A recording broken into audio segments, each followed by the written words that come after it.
Buenas noches, doctor. Buenas noches, compañeros. Eh, para el día de hoy, el video con el tema, en mi caso, ejercicio número 12 y ejercicio número 13. Como ya es conocimiento para todos los hechos de estos casos,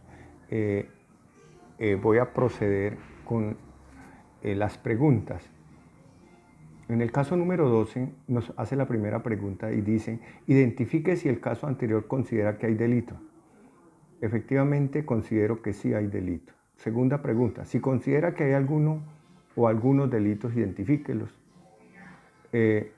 Considero que para el caso podemos imputar el delito base, el acceso carnal violento, de acuerdo al artículo 205 del Código Penal, con circunstancias de agravación punitivas al artículo 211 del Código Penal en los numerales 1, 2, 4 y 5, en forma homogénea, sucesiva y de acuerdo al artículo 31 del Código Penal.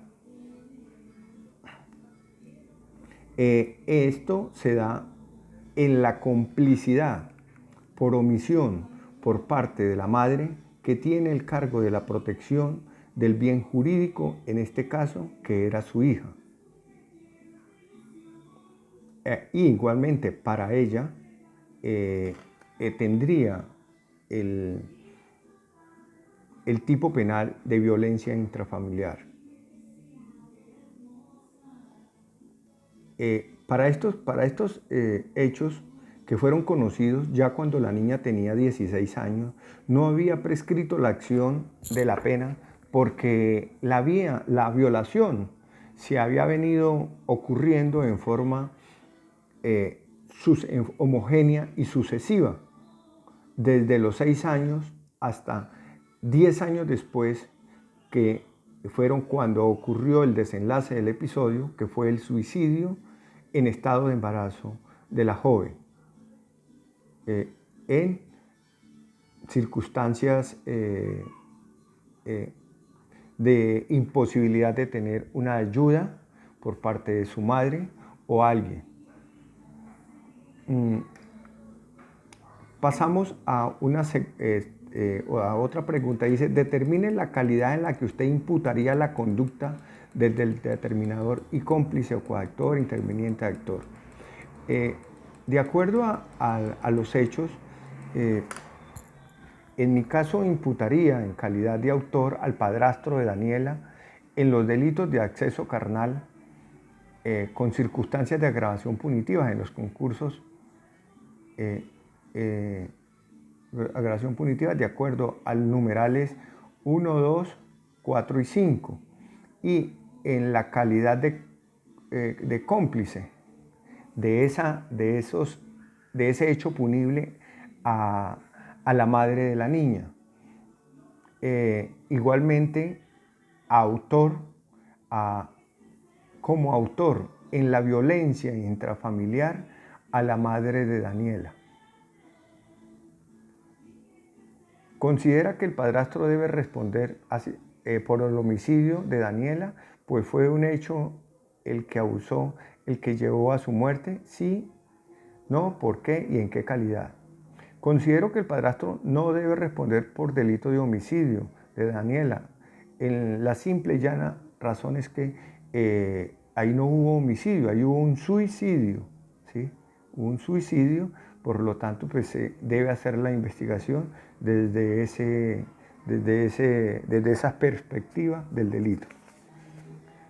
Dice, una segunda pregunta dice, ¿considera que la madre Daniela debe responder por el delito de homicidio, sí o no, y por qué? Igualmente, considero que no, porque la madre Daniela incluso no estaba en el momento del acto del suicidio. Aquí lo que se dio fue un suicidio, no un homicidio. Pasamos a otra pregunta. Dice, ¿considera que la mamá de Daniela debe ser llamada a responder penalmente por la omisión de socorro? Considero que no, porque ella participó en el momento del acto o no estaba en el momento del acto del suicidio de Daniela. Por lo tanto, no existe esa congruencia de detalle entre el tiempo, el modo y lugar de ese acto, y fue la decisión personal de las circunstancias que Daniela se suicida, ¿sí? Entonces, en ese caso, no habría posibilidad de poderla imputar con, un tipo penal de omisión de socorro. Pasamos al ejercicio número 13. El ejercicio número 13 pues, es el caso del profesor que organiza su paseo y allá se muere un muchacho con un calambre. Pues hay algunos detalles, tanto del muchacho por su desobediencia y todo ese tema. Entramos a las preguntas. Dice, si usted es la fiscalía, ¿de qué tipo imputaría o archivaría el caso conforme al artículo que explicó? Me acuerdo del artículo que explique. Dice, para el caso, como fiscalía, se debe investigar. Incluso se podría imputar, conforme al artículo 131, la omisión de socorro en la modalidad de garante. Artículo 25, numeral 4. Porque la conducta se convierte en punible con el verbo rector de omitir y con el elemento normativo del grave peligro. Con esos pensamientos, o sea, cognitivos del profesor, que aunque hacen parte del relato, pues difícilmente pueden hacer parte del proceso, porque creería yo que podrían ser negados por parte de Gilberto el profesor o no aceptados, así hayan sido pensados por él. No sería porque es una parte cognitiva muy personal.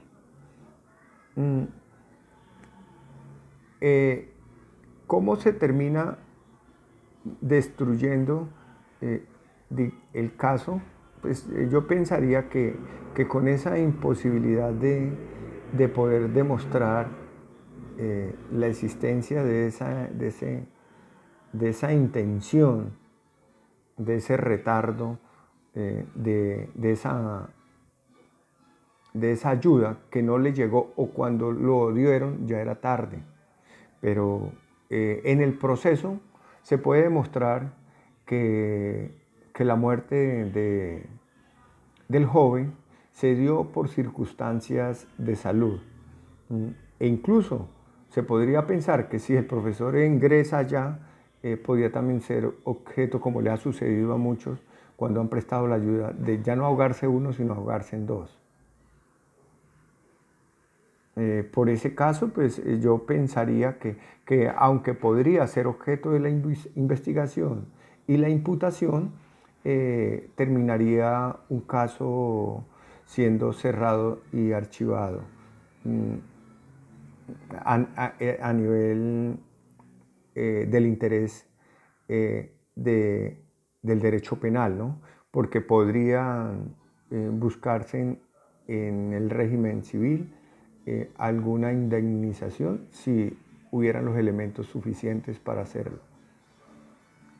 Una segunda pregunta dice, si usted fuera la defensa, ¿cuál sería su teoría del caso?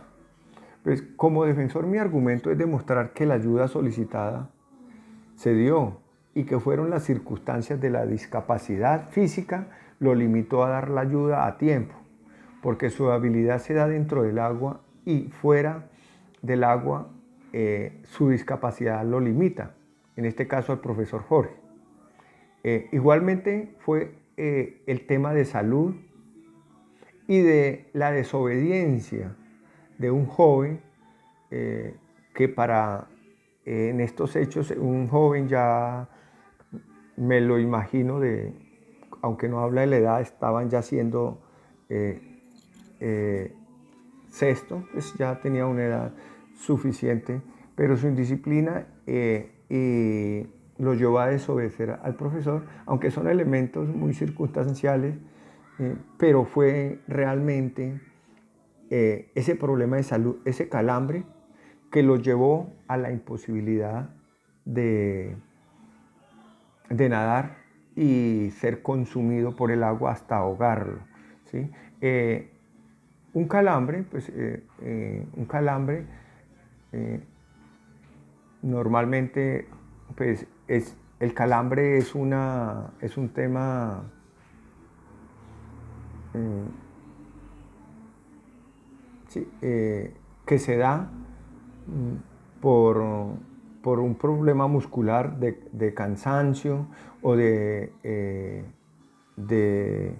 fatiga muscular o faltantes de algunos elementos químicos del cuerpo que los llevan a esa dificultad muscular que sucedió en este caso y los llevó a la muerte. Entonces, como digo, me, me, me sostengo o argumento que la muerte de este joven se dio por un problema de salud, de un problema muscular. Fue totalmente fortuito que se diera, y es una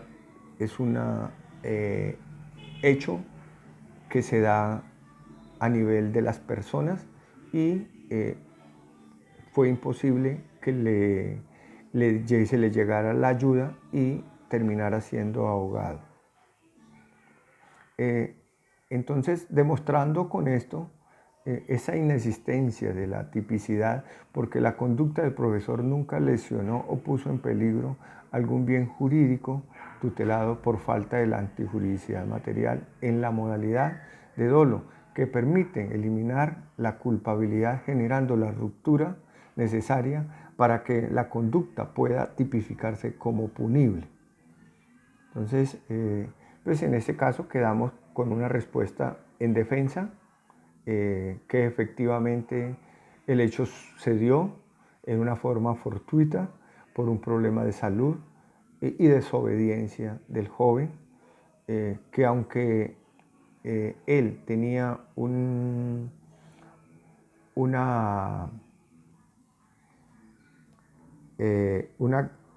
posición de garante como organizador y como profesor, se le salió el caso de las manos y no pudo controlar esa parte fortuita que es el calambre, y termina siendo ahogado por esa limitación al no poder nadar.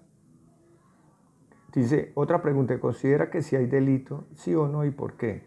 Considero que no hay delito porque la conducta del profesor nunca buscó o tenía la intención de causar daño. Fue la indisciplina del menor que al desobedecer se entró al agua, donde le da un calambre y se ahoga sin lograr darle ayuda oportuna, que era la intención del profesor, prestar. Otra pregunta, dice, ¿considera que el profesor debe estar llamado a responder penalmente por el delito de homicidio, sí o no? ¿Por qué? ¿Y cuál sería la calidad? Considero que no, en razón a que este tipo penal, pues, considero que pues, los hechos no encajan con este tipo penal del homicidio. Por la inexistencia del verbo rector de matar. Aquí nadie a él lo mató. Aquí él, por un problema de salud, de una tensión muscular, le da un calambre y se ahoga en circunstancias de imposibilidad de tener la ayuda a tiempo. Pues, y todo, pues, normalmente un calambre pues es una fatiga muscular que se da por un faltante de químicos que logren recuperar ese músculo a tiempo. El muchacho tal vez desconocía de su incapacidad y de lo delicado que es entrar al agua acalorado, y hay una contracción muscular. Entonces se vuelve fortuito el asunto, y en ese caso fue un tema de salud que los llevó al ahogamiento y muerte en esa circunstancia. Hay otra pregunta, dice: ¿considera que el presente caso del profesor tiene una posición de garante sobre su estudiante? Sí, yo considero que sí, porque él organizó el evento y tenía una posición de garante de acuerdo al artículo 25, numeral 4, al cual falló por error de pronto haber preveído lo previsto en esta clase de eventos. Pero, insisto, que se da todo esto de una manera fortuita por parte de la situación de salud y la desobediencia del joven de ingresar acalorado, y existe esa contracción muscular por ese cambio de temperatura y se genera el calambre. Otra pregunta dice: ¿considera que Alejandro murió por la omisión del profesor? Considero que no, porque el ahogamiento del joven se da en circunstancias fortuitas que causa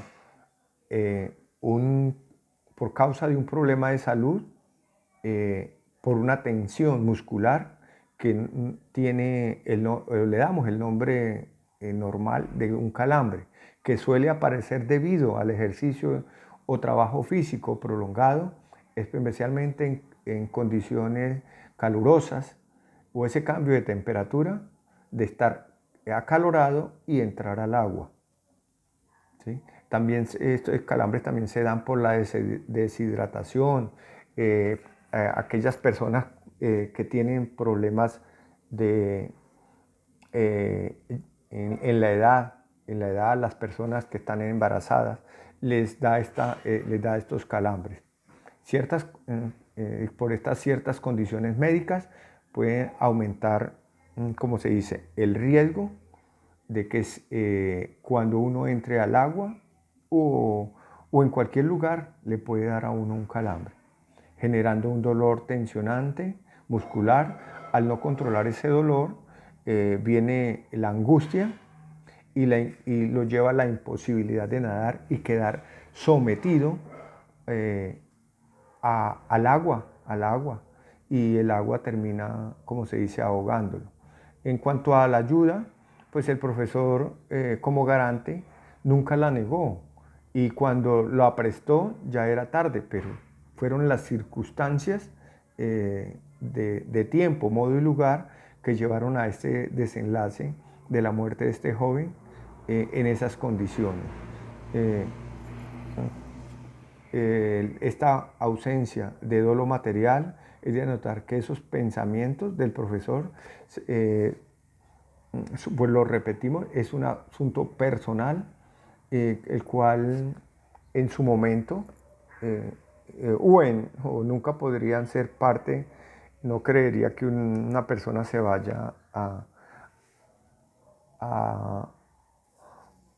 prestar para que unos pensamientos sean utilizados como elementos materiales de prueba. No siendo más, terminamos el video. Gracias, profesor. Seguiremos leyendo, aprendiendo, y que mi Dios los bendiga a todos. Gracias.